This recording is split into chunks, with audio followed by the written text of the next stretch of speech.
on this computer. Okay, so it's my great pleasure this week to introduce Russell Avdek, and he's going to be talking about model Reeb dynamics and holomorphic cylinders. Yes, so a couple preliminary remarks is one regarding my affiliation. I have none. I'll be on the job market and will be happy to compute homology for food for anyone who's interested in hiring me.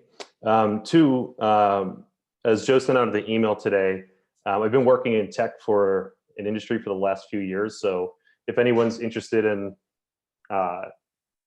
getting some advice, or they think that hearing about my experiences could help them in deciding what they want to do with their lives, feel free to reach out.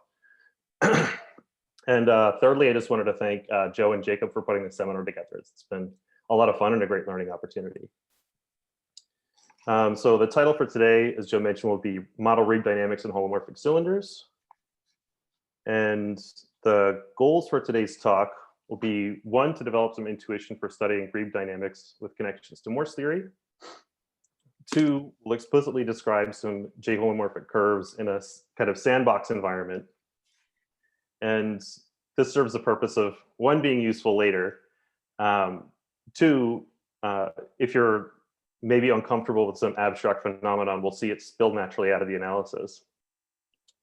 And the third goal will be to describe the geometric setup of Bao-Honda for holomorphic curves in the symplectization of a three-manifold. And what this will allow us to do is improve our understanding of Hoffer-Waszaki-Zender's asymptotics in some kind of model scenarios, which we'll see will be generally applicable. And we'll be able to sometimes disregard multiple covers when computing contact homology or embedded contact homology. And the first theme is that if we sort of know a lot about Reeb vector fields, that'll actually take us surprisingly far in our analysis. And our mantra will be that we're going to apply extreme calc 3. This is an expression that I love, and I picked up from Erkao, and which just means that we're going to be doing research level mathematics, but really just doing calc 3. And so the way it works is we're going to be locally deforming geometric structures so that they agree with some model. And then within the model, we'll be able to explicitly calculate things using some elementary methods. And so the main example, I guess the prototypical example of this would be, if you're interested in studying Morse theory on a finite dimensional manifold, you could use the Morse lemma and a perturbation of the metric to make everything look like sort of the classical setup on Euclidean space, as I've written here.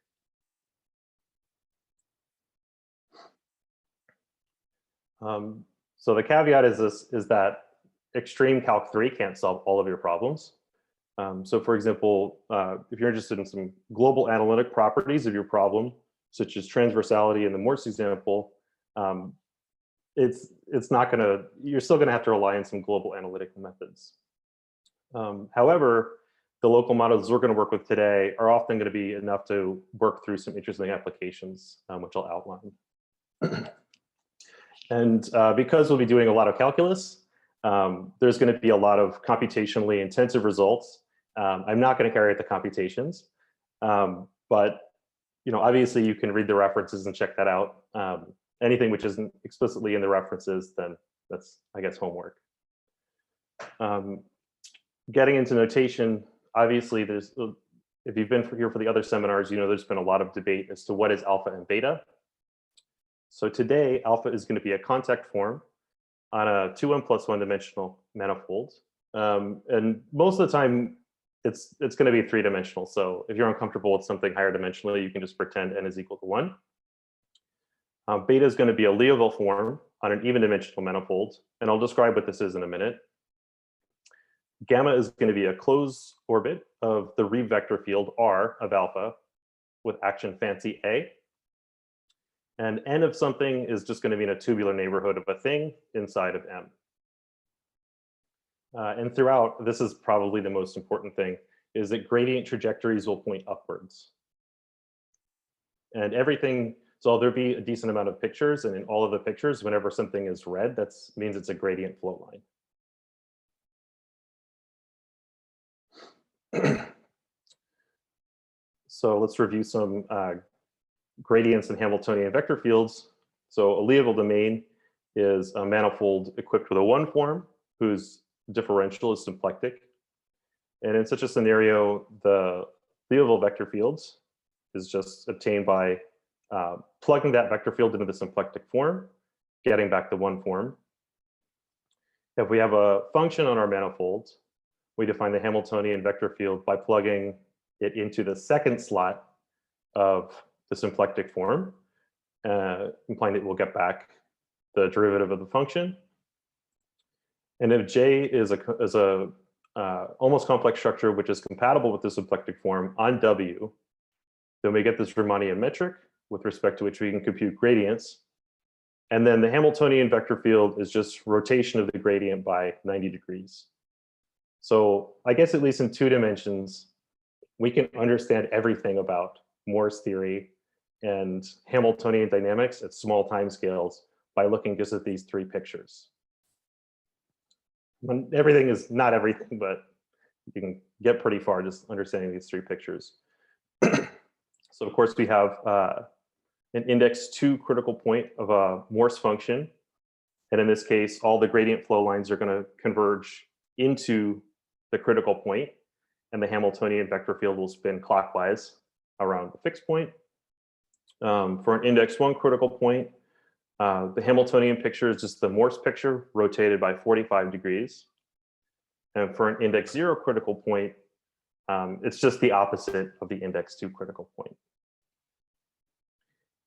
And so regarding intuition, if we feel comfortable with Morse theory, as I mentioned, we can see basically everything that's happening with Hamiltonian flows at small timescales, meaning we understand critical points, we can compute the indices of vector fields.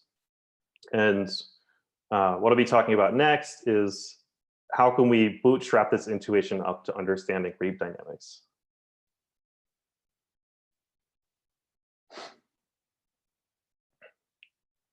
So if we want to apply that kind of the sort of Hamiltonian model and make it applicable to Reeb dynamics, what we can do is we can take subsets of our contact manifold, which look like a Liouville domain times an interval or a circle, I'm sorry. And the contact form or the contact distribution will just be dt plus beta. So the essential example is if I take a neighborhood of a point, a Darboux ball, it's just interval times a disk, where we use dt plus r squared d theta. And for a transverse knot, we just use a circle instead of an interval. If we have a Legendrian knot, it's just going to look like an interval times the cotangent bundle of the circle. And if we take a circle instead of an interval, we'll get a pre-Lagrangian torus with rational slope. I guess slope 0 according to the implicit parameterization I'm using here.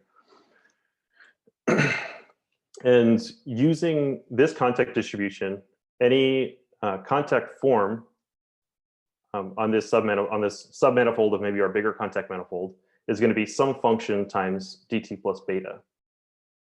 And the Reeb vector field that you get out is going to be this kind of complicated formula where you have the dt term, a Hamiltonian term, and then a Liouville term.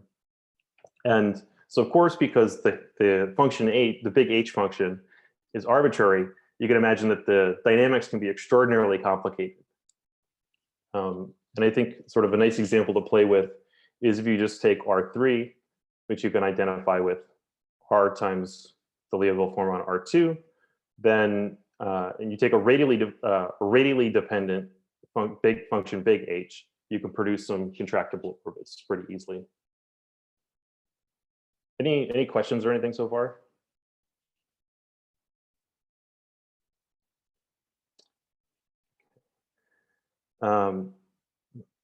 So we know that the dynamics in that model are pretty complicated, so we'll use something a little bit easier. So instead of multiplying all of dt plus beta times our function big H, we can multiply just the dt term. And this will wiggle the contact structure locally, but it'll give us this really nice looking Reeb vector fields. And so it's multiplied by some positive function, but the essential thing to see is that we have dt plus a Hamiltonian vector field. And so we'll be studying this model where big H is some function 1 plus little h, where little h is a C2 small function. And using Moser's technique, we can preserve the isotopy class of our contact structure globally if we ensure that the wiggle of our contact structure is properly supported. And so to understand what happens with the closed Reeb orbits, we can fix some number L. And then if we make H small enough, we can guarantee that this form is actually contact, and all of the closed orbits are multiple covers of S1 times some critical point on the W. And you'll note here that, well, this thing has to be strictly positive, so that the DT term has to be strictly positive, meaning that in the S1 direction, the Reeb vector field points upward everywhere.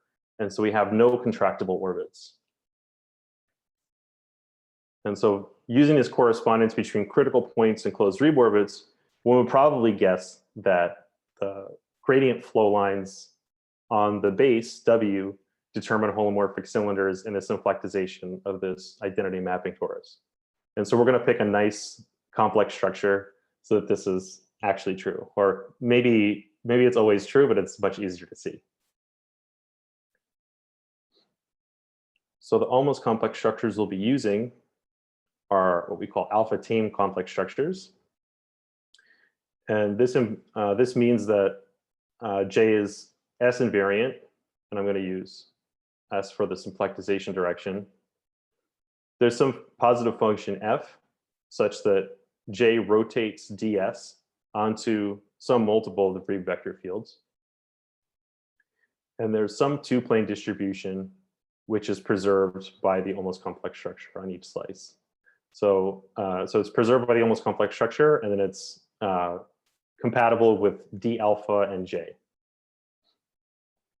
So this is slightly more general than the usual adapted almost complex structures that we use in ECH and SFT. And we get the usual adapted almost complex structure by setting F is equal to 1 and choosing this hyperplane, which is preserved, to be the contact distribution. And it ends up these things behave more or less as well as the adapted almost complex structures. So the first thing to note is that this J is going to tame the symplectic form on this symplectization. I see there's a raised hand. Question. So when you state the properties of this alpha tame almost complex structure, is there a stable Hamiltonian structure lurking in the background, or is that something else? Yes. So I'm implicitly avoiding talking about stable Hamiltonian structures, but I think maybe I can't say what the inspiration is for this because I didn't define them. But what you'll see happening in a lot of papers is that people will they'll say, here's sort of our contact structure. We'll take a perturbation of the contact structure to obtain some stable Hamiltonian structure, which looks really nice, and then compute holomorphic curves using that stable Hamiltonian structure. So, so I guess what I'm doing, especially when I'm referencing other papers, is I'm kind of implicitly assuming that, you know, their kind of usage of stable Hamiltonian structures can be rewritten as using alpha tame almost complex structures. Okay, thank you. Oh yeah, so our J tames the symplectic form on the symplectization. The pullback of D alpha to a holomorphic curve using this J is going to be non-negative. So we know that by Stokes' theorem, non-trivial curves are action decreasing. And our moduli spaces are going to obey the usual SFT compactness. And the basic reference for this is in Bao Honda. I have a question. Oh, let Dylan go first. Well, I was just asking, what are the curves asymptotic to? Are they asymptotic to like a new Reeb vector field or the original Reeb vector field? Oh, they're asymptotic to Reeb orbits of the vector field. We use this at like I guess when we're talking about holomorphic curves, we're implicitly assuming that we're using we're sort of imposing the same asymptotic conditions that we would. So everything is asymptotic to closed orbits of the Reeb vector field. Thank you. So my question is about the symplectic form, because in the usual SFT compactness, it's kind of important that J is compatible, or J is tamed by not just that particular symplectic form, but every one that you can write down by saying d of e to some increasing function times alpha. Yeah, so the Hoffer energy. Yeah. Yeah, so that's offhand I don't know all the details about that, but I know that it does appear in this proof here. Okay. I would hope so.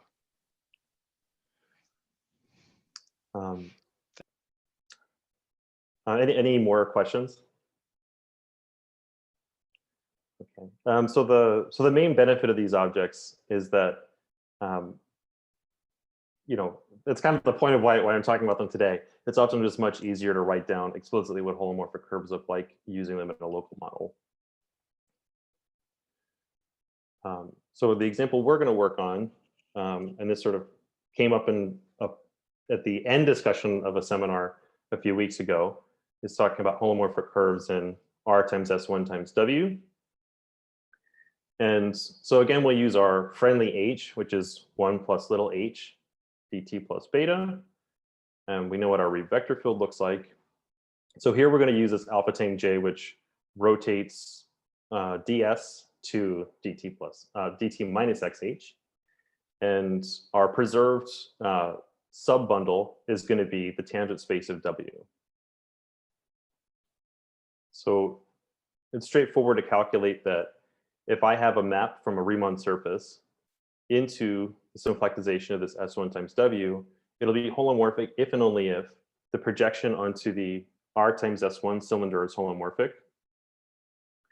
And then provided that map, U will satisfy a floor type equation, which is determined by S. So we have the usual D bar here. And then there's this kind of floor perturbation term. And you can see that it depends on the S here. And we'll see in a little bit that if we try to solve its equation, we'll naturally be led to studying the asymptotic operators, which we've seen in previous talks. The two prototypical classes of holomorphic curves you'll see in this setup are what I'll call Morse cylinders. So if the projection of, if I take sigma to be a cylinder and my projection onto R times S1 is the identity map, then this thing is just exactly the usual floor equation. And in this case, if we make the U part depend only on the S factor, not the circle, we can write, we have a correspondence between gradient flow lines and holomorphic cylinders. And the other main source of examples are horizontal, what I'll call horizontal slices. So here, obviously, due to this part of the equation here, if we have, so W is going to be a holomorphic submanifold. And so if we take a map from a Riemann surface into W and set it to be constant on the S and T factors, that's going to give us a holomorphic map.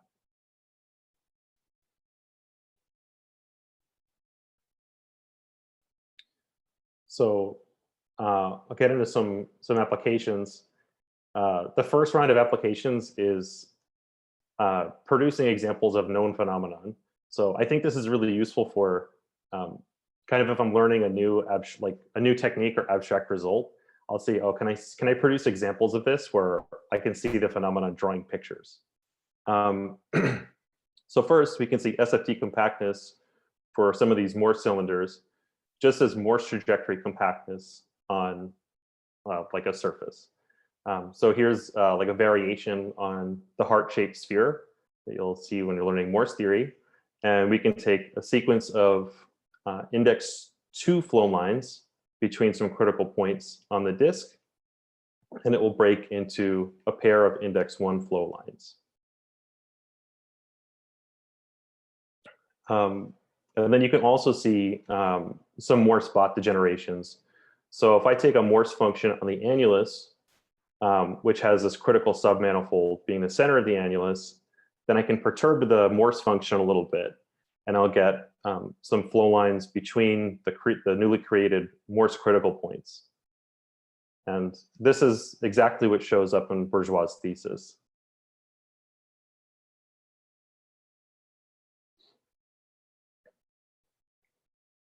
The second round of applications are more for research than believing things which you know are true are true.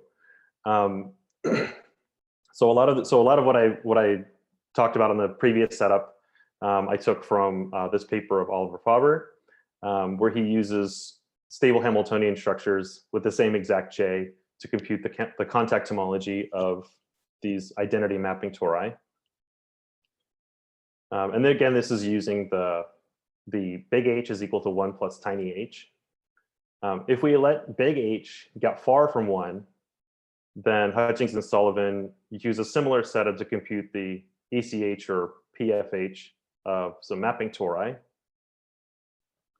And if we embed this thing inside of a bigger contact manifold and extend it in certain ways, extend the contact structure in certain ways, then we can use the horizontal slices I talked about to find some obstructions to symplectic filling.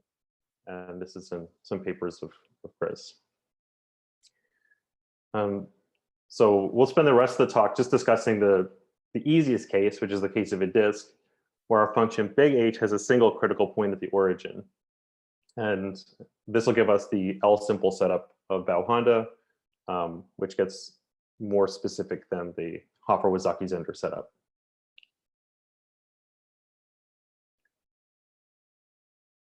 Getting into that, I'll give the usual review of linear algebra near Reeb orbits in a contact ring manifold.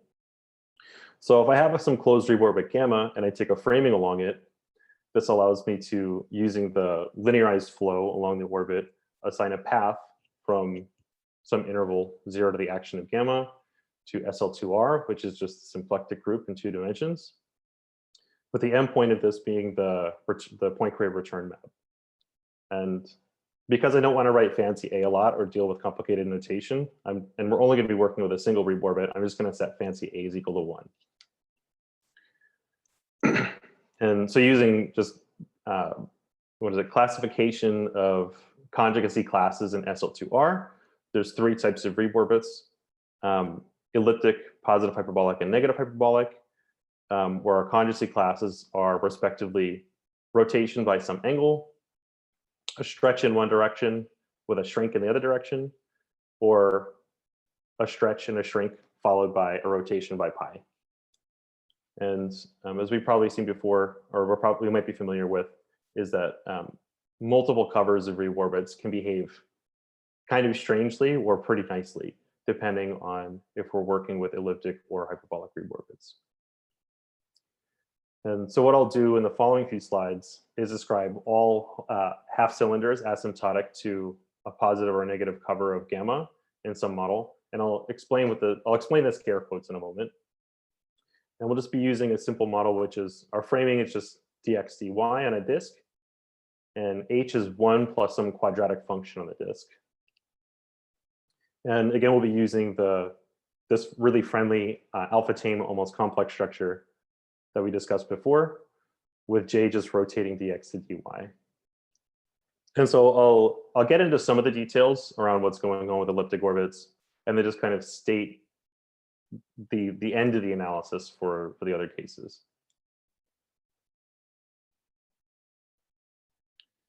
So near an elliptic orbit, we'll take for our model S1 times D2, which is just the mapping cylinder of the identity near an index 0 or 2 critical point on the disk. And so we'll be using this kind of Morse function for our H. So in this case, the Reeb vector field is just, you go up in the dt direction, and then you rotate in the disk. And this is our path and SL2R associated to it. It's just for a path of rotation matrices. So we'll look at positive or negative half cylinders into this object, which are asymptotic to either a positive cover of gamma or a negative cover. And so what the scare quotes around all holomorphic cylinders were before is that if we have some holomorphic map with finite energy, which is asymptotic to the orbit, what we can do is change the s coordinate to go up really high, and then sort of restrict our attention just to the sort of part of the curve on which the projection onto this r times s1 cylinder is not, it doesn't have any critical points. And so according to our previous calculation, where we get a floor equation, we can explicitly write for a d-bar operator. We'll see that in this case, d-bar is equal to 0 is equivalent to this more explicit floor equation. And so if we want to solve this, we can rewrite it as the derivative in the s direction being equal to a, or a is this thing. And this is exactly the asymptotic operator that we've seen in some previous talks. So if we want to solve this equation generally, probably the easiest thing to do is to find an Eigen decomposition of the operator A.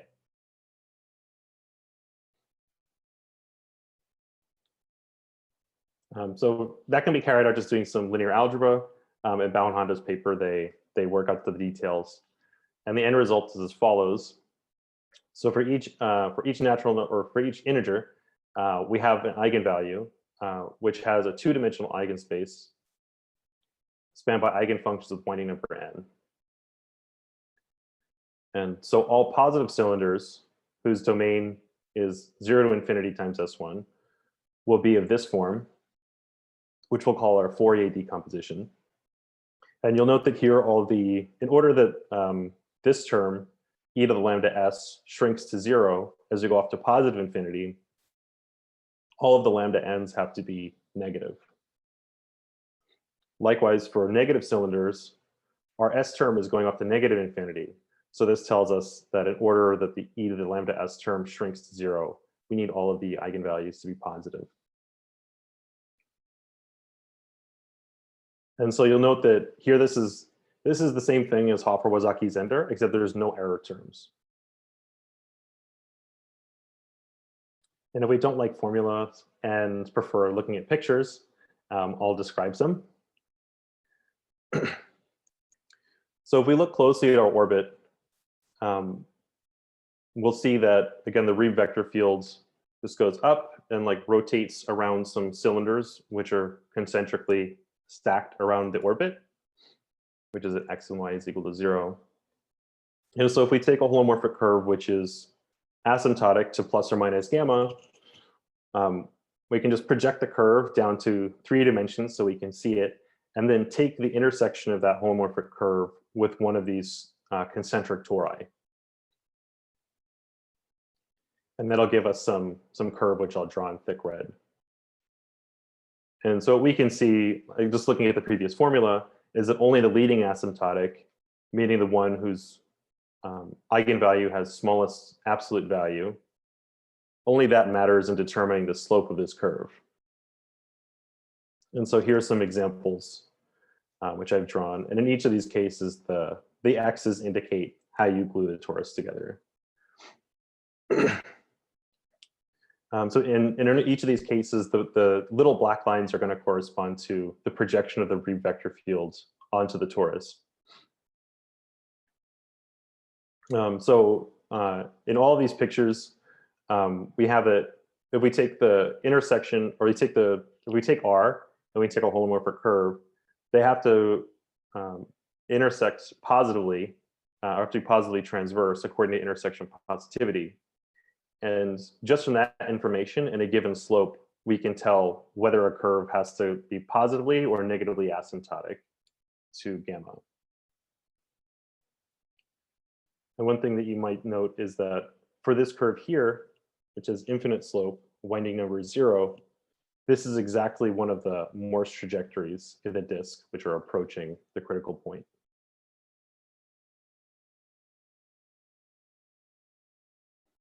Any questions? I feel like I'm moving kind of fast. You're You're doing a great job with this extreme calc 3. I feel like no one can check it in real time.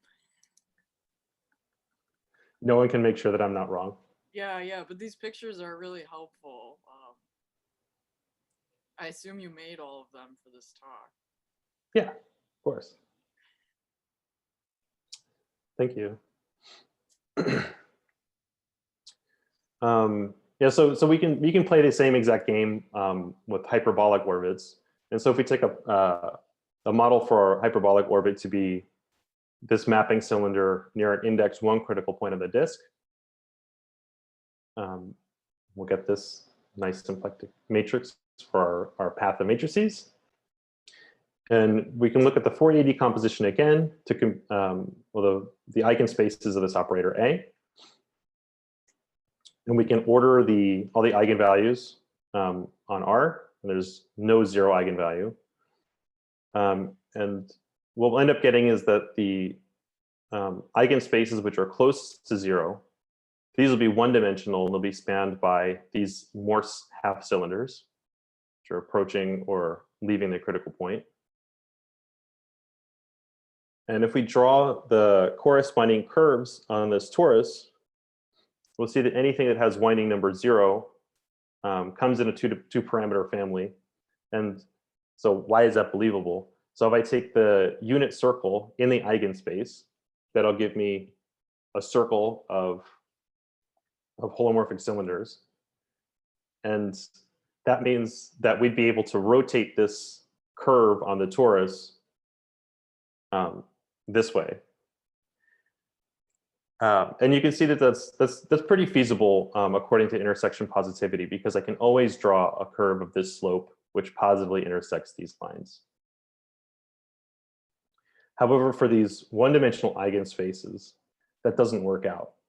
And you can see that if I had a two-dimensional eigenspace, that would mean that I could try to rotate this curve on the torus to this curve. And I would not be able to do that because I would run into some problems with transversality of these curves in the torus.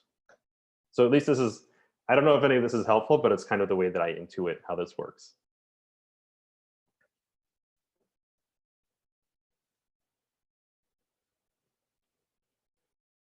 In the case for negative hyperbolic orbits, you actually cannot use the model that we've been doing before without doing some modification. So we can either use some time-dependent H, which will make things, I think, more complicated, or we can use a twist on the target manifold. So we define the twist by, if we take the universal cover, it's just R times the disk. And when we shift upwards, we twist by an angle of pi. And so this will map gradient flow lines that come in this direction to each other. And likewise for the gradient flow lines that look like this, if you're looking at my screen. And if you do the linear algebra, it ends up that all of the eigenspaces are two-dimensional. So is this twist, like, is it kind of similar to how negative hyperbolic orbits are like orientation reversing? Is this why the twist is what you have to use to get the right model, or is that just like another fun fact associated to negative hyperbolic orbits? They're always twisting things. I don't understand orientations that well, but I think it doesn't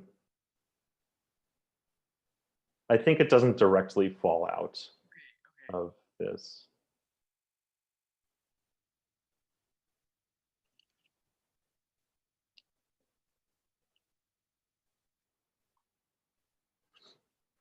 So to wrap things up, so using these Fourier decompositions, we're able to describe all of the half cylinders in some model scenario without the error term that appears in the Hopper-Waszaki-Zender formula.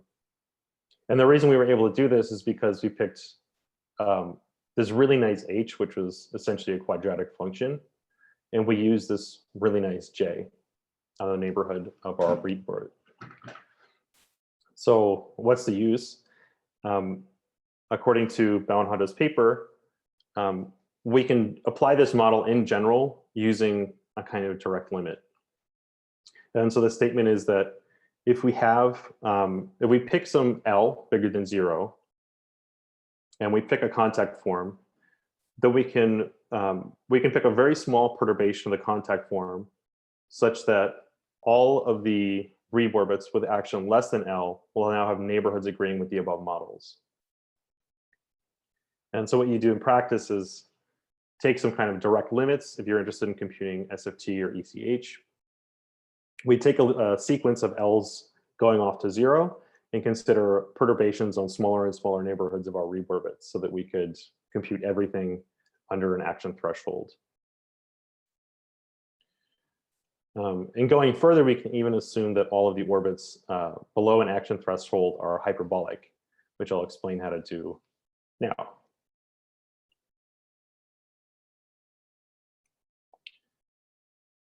So in a shameless act of self-promotion, I'll mention that sometimes you can get lucky, as I did in a paper I wrote last year or this year, in which case all of the orbits which you're interested in will be hyperbolic without perturbation.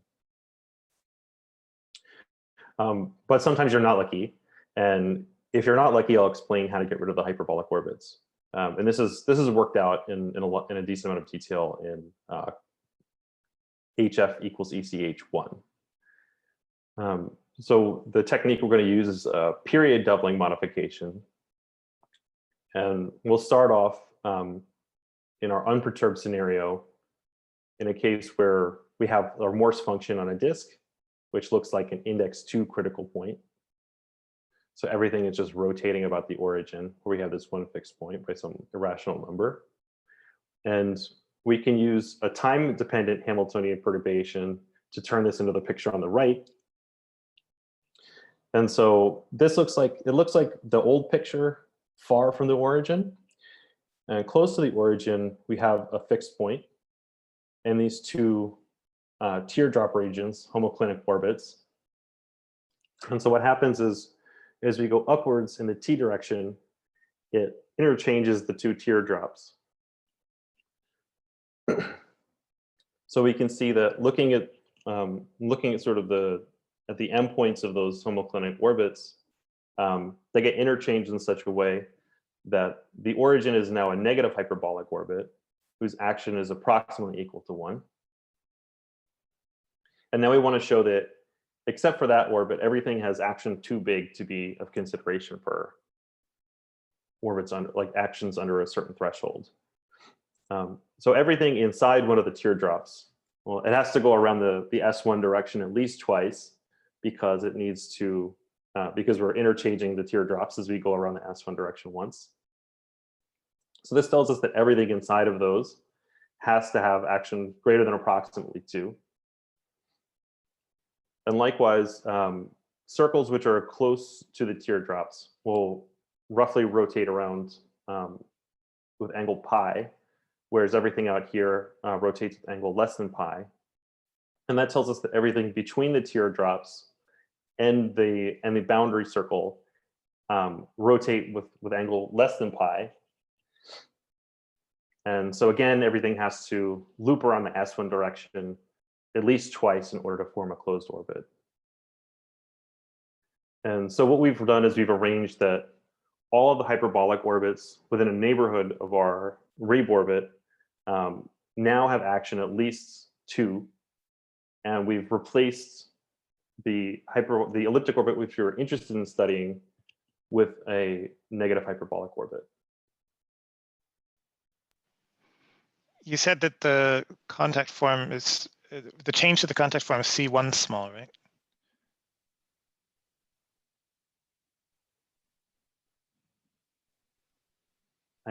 I believe so. I think that makes sense because then the change to the Reeb vector field is C0 small, which should mean the change to the flow, the linearized flow, is not small at all, which actually is what you wanted, I think. Yeah. Okay. Yeah, I believe that's correct.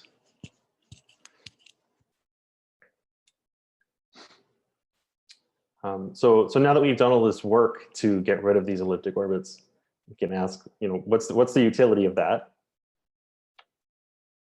What's the utility of working with only hyperbolic orbits? And so we know that if we have some holomorphic curve, which is asymptotic, positively and negatively asymptotic to some collections of Reeb orbits, then we can use the Fredholm index, this kind of combinatorial formula, to calculate what the dimension of the moduli space should be, assuming that the D bar operator is transversely cut out. And if we have a somewhere injective curve, we have some results of Dragnev which say generically J will be transversely cut out. And under some additional hypotheses, which are described in Chris Wendell's paper, we can guarantee that a curve is automatically transverse using some sort of combinatorial inequalities. So this is really great for working with somewhere injective curves. But if we have branch covers or multiple covers, then it's possible that we could have index 0 curves. So for example, in Michael's talk, we were talking about branch covers of orbit cylinders, and that some of them can have 0 index if we're working with branch covers of an elliptic orbit cylinder. But using only hyperbolic orbits, we can get some of those index 0 objects out of the way. And this just follows from the Riemann-Hurwitz formula. Our proposition is that if we have a similar injective curve, which typically we'd arrange to have positive index, and we take a branched covering of it, and we assume that all of the asymptotics are hyperbolic orbits, then we know that the index of the branch cover is equal to this, which will be greater than the index of U. So what that tells us is that using only hyperbolic orbits, we can usually disregard branch covers from counts of holomorphic curves. And in the next few talks, I think first up will be Erkao, and he'll be talking about how these techniques are used to define and compute cylindrical contact homology for 3 manifolds. And then after that, Jake will be using techniques which build on this to define ECH coordinate maps. And that's it. And here's some references to some papers which I talked about. Let's thank Jacob. Or sorry, let's thank Russell.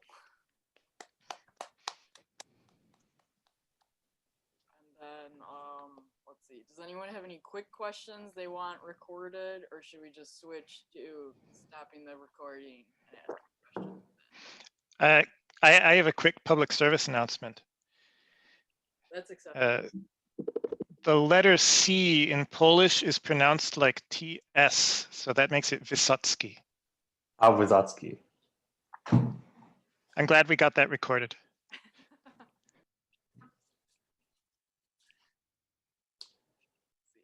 Oh, I guess we have another public service announcement, which is that next week we will meet 1 hour later for Obstruction Bundle Zooming. I'll also put that in an email with Erkao's talk announcement. So I will stop the recording.